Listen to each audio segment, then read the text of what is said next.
noche. ¿Quién se acuerda del tema pasado que tuvimos? ¿No se acuerdan del tema pasado que tuvimos? Entonces estuvo que no enseñé muy bien. Amén. Fue la caída del hombre. ¿Y qué significa que es la imagen de Dios? Que somos la imagen de Dios. ¿A qué se refiere con eso? Amén, que somos espíritu. Amén. Dios es espíritu y la imagen se refiere que somos imagen a Él por sus características de cómo es Él, acerca del amor. Nosotros damos amor, de que Él también se enoja, que Él también tiene sentimientos. De esa forma somos imagen a Dios. Amén. Ok, hoy vamos a la clase de hoy es la quinta y es la salvación del hombre. Amén.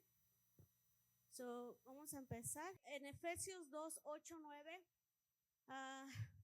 Si me quisieran acompañar para empezar. Amén. Y así mismo vamos a orar para que el Señor tome control de esta noche. Amén.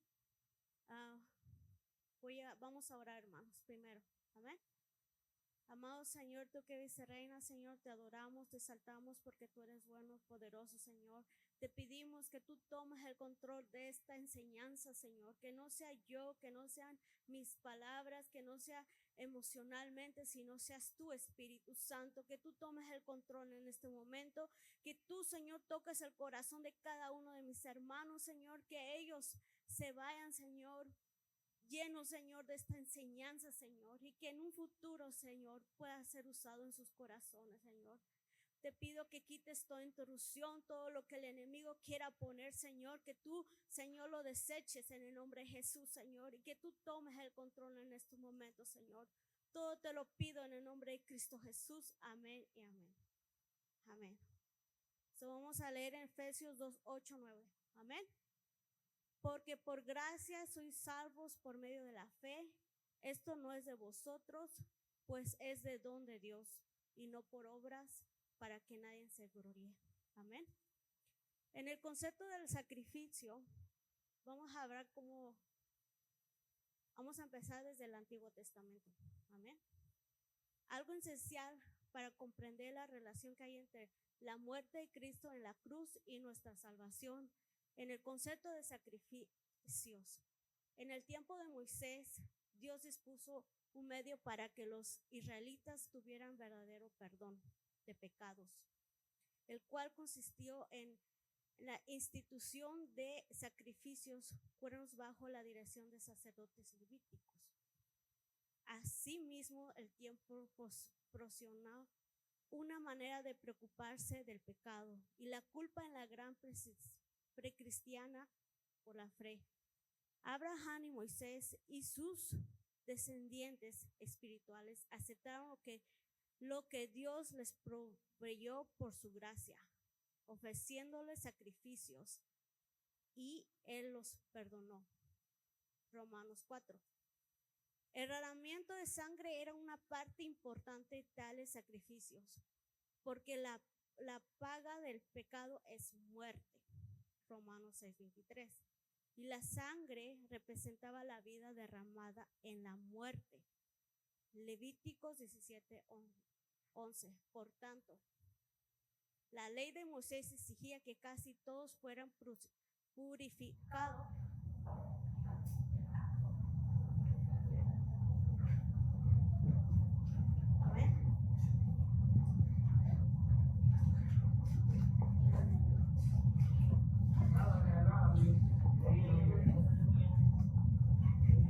Todos fueran purificados con sangre, porque sin derramamiento de sangre no se hace remisión.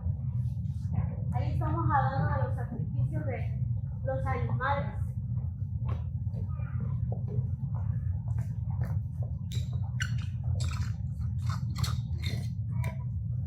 En ese tiempo, cuando estaban Moisés y Abraham en el Antiguo Testamento, era requisito que tenían que haber sacrificios, tenía que haber la donación de sangre. Eso es lo que Dios pedía para que fuéramos perdonados del pecado. Podemos mirar mucho acerca de cómo Abraham, cuando iba con su hijo, que Dios le pidió su hijo, ¿verdad?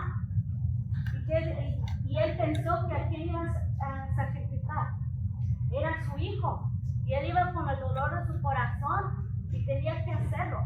Porque Dios se lo había pedido, porque le estaba pidiendo lo que más amaba, y era su hijo. Pero gracias a Dios, porque Dios siempre era tiempo, Dios prohibió el animal para que él sacrificara el animal y no su hijo. Amén.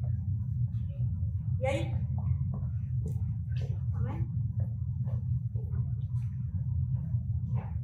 Amén.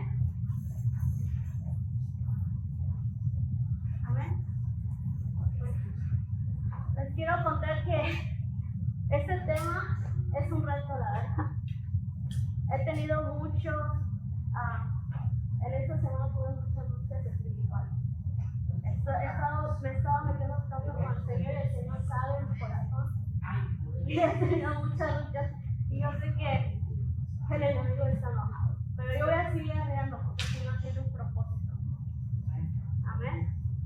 Yo sé que el Señor quiere grandes cosas, porque el Señor estoy mirando muchas guerras espirituales, pero el Señor tiene todo bajo control. Bueno, pues como les seguía diciendo, que ahí podemos mirar cómo fue un sacrificio derramada de sangre por un animal. Amén.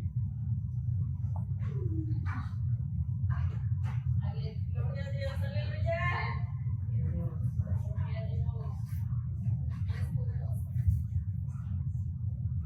La sangre representa la vida derramada de la muerte. Por tanto, la ley de Moisés exigía que casi todos fueran purificados con sangre, porque sin derramamiento de sangre no se hace redención. La sangre de los toros y de los machos cabrios fue una institución buena, pero temporal. Carácter de la perfección, como lo que confirma la necesidad de su constante repetición.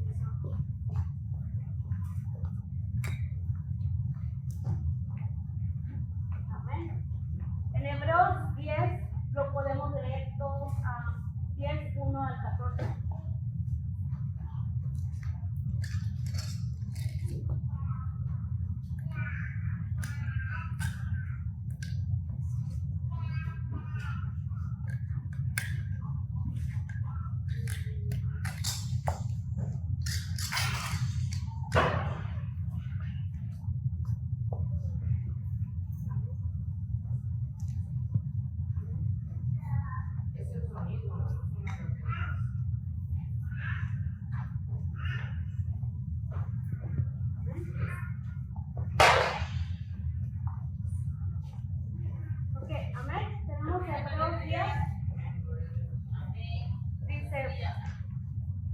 Porque la ley, teniendo las obras de los bienes, vinieron, no a la imagen misma de las cosas.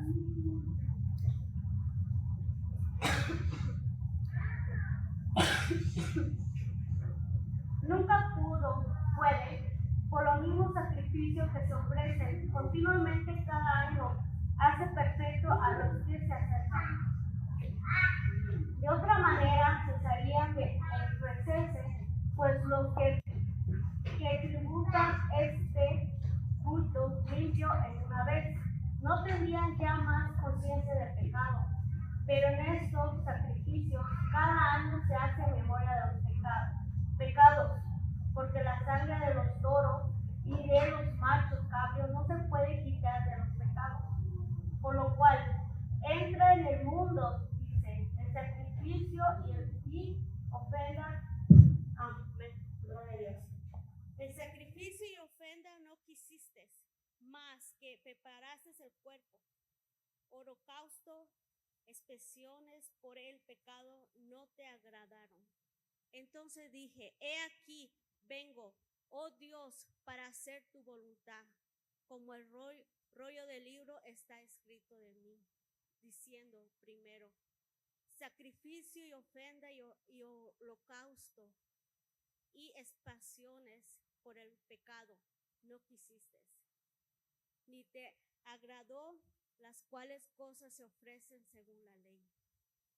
Y diciendo luego, he aquí que vengo, oh Dios, para hacer tu voluntad. Quita lo primero para establecer, pero esto último. Amén. En esa voluntad somos santificados mediante la ofrenda del cuerpo de Jesucristo, hecha una vez para siempre. Y ciertamente todo sacerdote está día tras día ministrando y ofreciendo muchas veces los mismos sacrificios que nunca pudieron quitar los pecados. Pero Cristo, habiendo ofrecido una vez para siempre un solo sacrificio por los pecadores, se ha sentado a la diestra de Dios.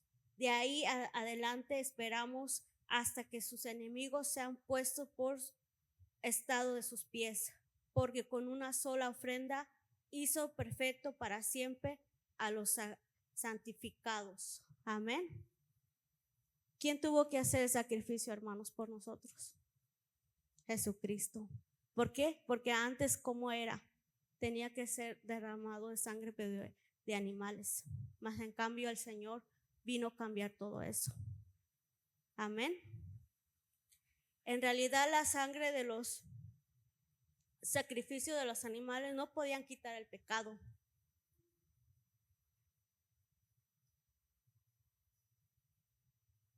La razón por la que Dios pudo aceptarlo y conceder verdadero perdón fue que Cristo iba a morir. Y su muerte y el derramamiento de su sangre bastaría para los pecadores del mundo. Y así cuando se cumplió el tiempo, Jesús sufrió a sí mismo como el sacrificio perfecto, sin pecado. Así mismo se acabó el sacrificio de los animales. Amén. El pecado apartado al pecador de Dios, Dios Santo, desde el principio, desde el mismo momento en que le volvemos las espaldas, porque eso hacemos, hermano. El pecado nos atrae. ¿Y qué hacemos? Le damos completamente la espalda a Dios. Le damos la espalda completamente al Señor. Nuestro mismo pecado hace que nos apartemos completamente del Señor. Dios ya no puede tener consideración con el pecado. La expiación es el acto por medio del cual Dios cubre los pecados con el precio de la sangre derramada. ¿Y qué sangre fue esa, hermana? ¿Qué sangre fue esa? Fue la sangre de nuestro Señor Jesucristo, cuando estuvo clavado en la cruz, que se derramó gota por gota, cayendo en todo el mundo. Esa fue la sangre derramada, el sacrificio. Amén. Mostrando así que se ha pagado el precio del pecado y que puede mirarnos otra vez con agrado. Dios no solo es santo, también amoroso. En su amor está dispuesto a sufrir el castigo de nuestros pecados. El sufrimiento que había acarreado la violencia de la ley divina, la santidad de Dios y el amor de Dios converse en la cruz de Cristo. Con respecto a la expiación, hay varios términos que es necesario examinar. Por ejemplo, el sacrificio de Cristo fue sacrificio de sangre. Y lo podemos leer en Isaías 53:7. Angustiados él, afligido, no abrió su boca como cordero, fue llevado al matadero. Como oveja delante de sus trasladadores, enmudeció y no abrió su boca. Amén. Él cuando fue crucificado por ti, por mí, él no dijo nada. Él se sometió a lo que venía para él, sin importar las dolencias, sin importar el sufrimiento. Él fue manso y humilde. A pesar que lo acusaron horriblemente. El domingo estábamos con los niños mirando la crucificación del Señor y ahí podemos mirar cómo fue los golpes tan intensos que el Señor recibió por nosotros. Y a veces nosotros somos tan egoístas, porque lo somos. Yo me incluyo. Y no apreciamos la salvación. La salvación es un regalo del Señor para cada uno de nosotros, para cada pecador. Y eso yo me incluyo, porque yo estoy en el camino luchando día a día para llegar a esa perfección. Pero sin Señor no podemos llegar a nada. Amén.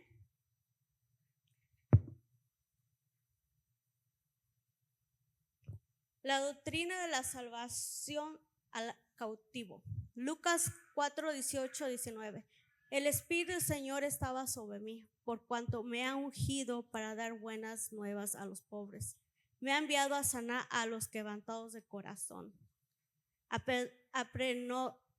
pregonar libertad a los cautivos y vista a los ciegos. Se pone en libertad a los oprimidos, a pesar el año agradable del Señor.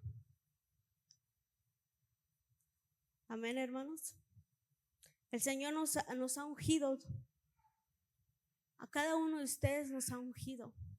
Si ustedes han tenido esa oportunidad de aceptarlo, yo creo que aquí todos, ¿verdad?, hemos aceptado al Señor como nuestro Salvador. La salvación trae muchos beneficios a nuestras vidas. Muchos. Es uno que el Señor los unge. Cuando ustedes aceptan al Señor como su Salvador, viene el Espíritu Santo y los sella. Ustedes ya son propiedad de Él.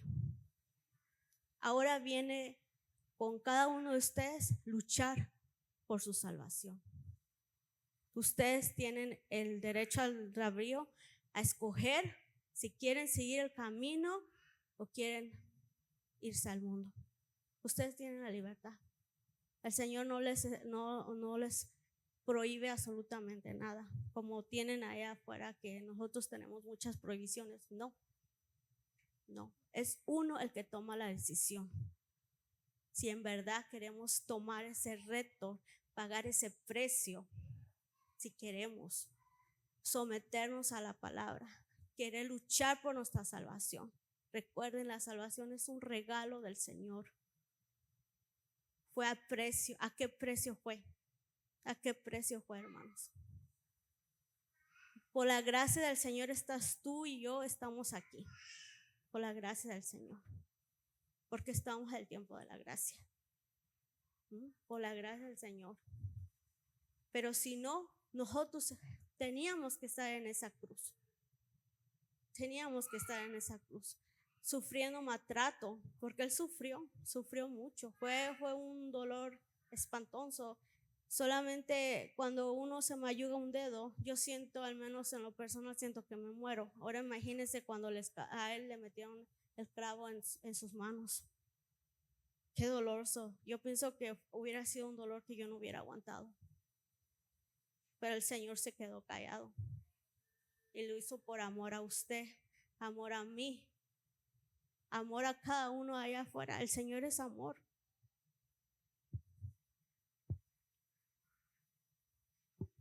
El acto más glorioso bajo el sol es cuando Dios llenó de amor y se aferró a hacer un pacto por el hombre perdido y caído del pecado. Este es el amor demostrando. Lo encontramos en la historia de la crucifixión. El amor de Dios es algo que nunca podemos entender, sino solamente aceptarlo. En Juan 4:10 encontramos una explicación de lo que consiste el amor de Dios hacia la salvación del hombre. Amén. En esto consiste el amor. No es en nosotros hayamos amado a Dios, sino que Él nos amó a nosotros. Y Él envió a su Hijo en proporción por nuestros pecados. Amén. El amor de Dios es muy grande hacia nosotros. Es muy grande, hermanos. Es algo que no podemos comprender y entender. Al menos yo no lo entiendo a veces. A pesar de mis errores, no entiendo cómo Dios nos ama. A pesar de cada error que cometemos, Él todavía tiene esa paciencia con nosotros. Tiene esa paciencia, hermanos, para que podamos nosotros meditar en Él y comprender su palabra. Amén.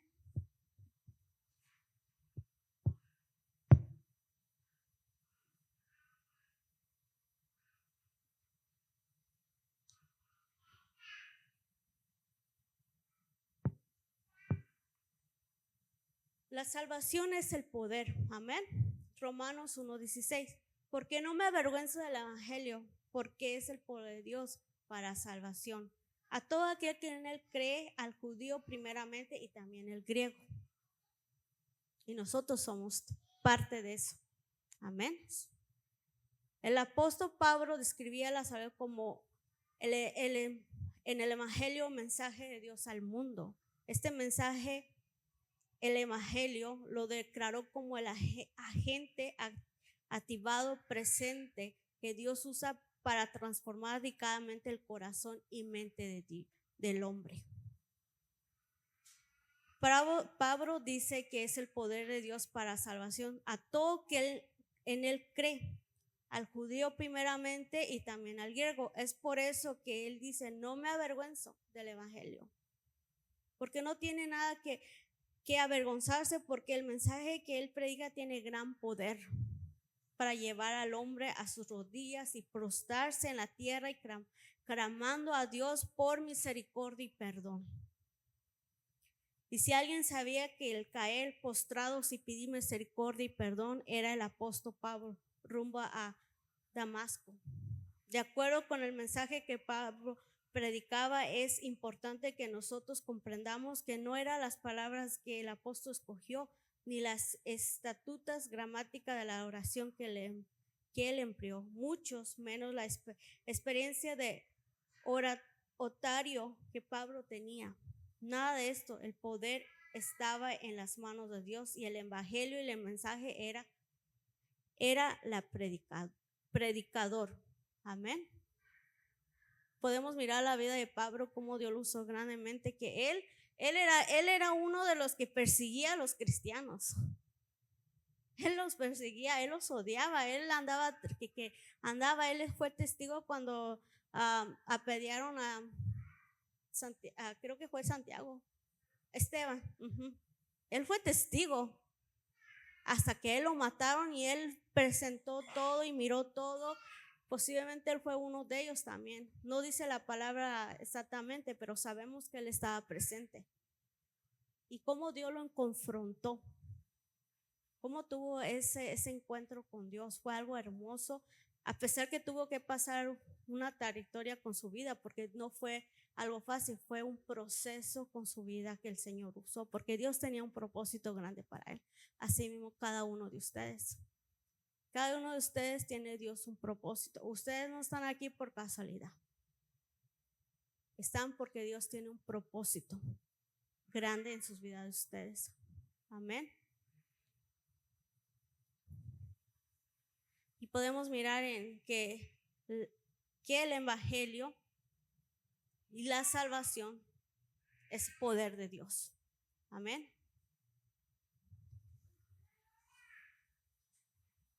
Dios sabe quién cree y quién no cree, pues el corazón del hombre nadie puede burlarse de Dios. Este poder es explosivo, devastador con todas las obras del mal. El poder del evangelio verdadero destruye y completamente hace añico a las obras de la carne. Amén. ¿Y cuáles son las obras de la carne, hermanos?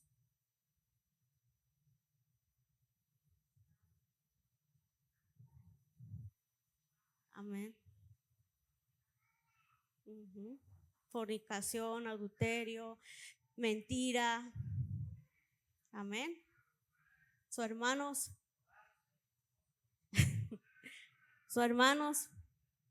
peleemos esta salvación. El Señor se las ha dado, ustedes la tienen en sus manos. No permitan que por algo tan significante lo pierdan.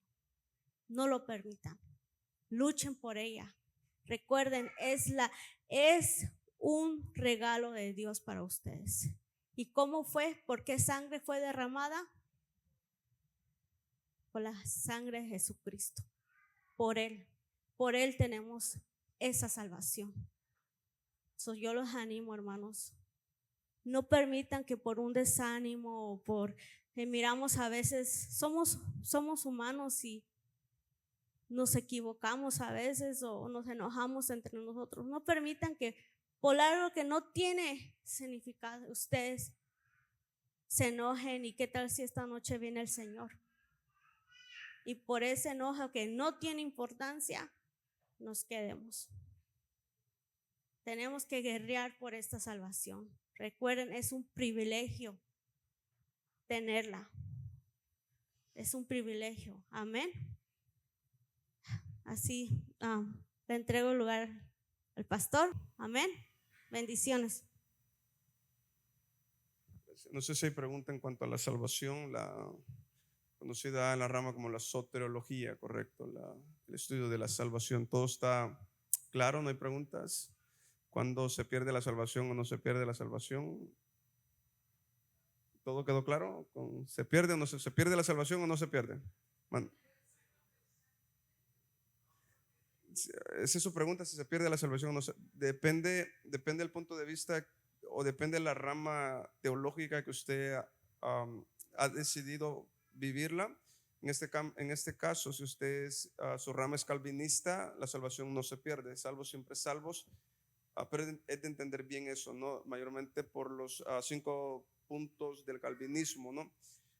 Para nosotros los pentecostales o conocidos como los arminios, para nosotros sí se pierde la salvación. Para nosotros, correcto, pero si usted va donde una congregación calvinista, para ellos no se pierde la salvación. Por eso es importante de que